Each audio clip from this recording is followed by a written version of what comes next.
Центр ПАС и Национальная программа контроля над туберкулезом предупреждают: туберкулез не исчез.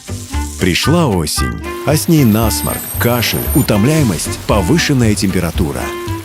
Однако многие люди, почувствовав недомогание, откладывают обращение к врачу, опасаясь услышать такой пугающий в наши дни диагноз ковид.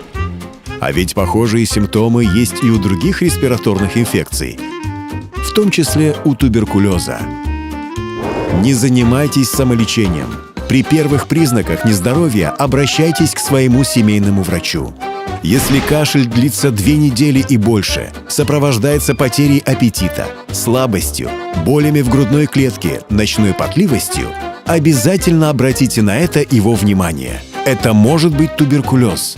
Обсудите с врачом необходимость вашего обследования. Чем раньше будет выявлено заболевание, тем успешнее будет проходить лечение. В Молдове диагностика и лечение туберкулеза проводятся бесплатно.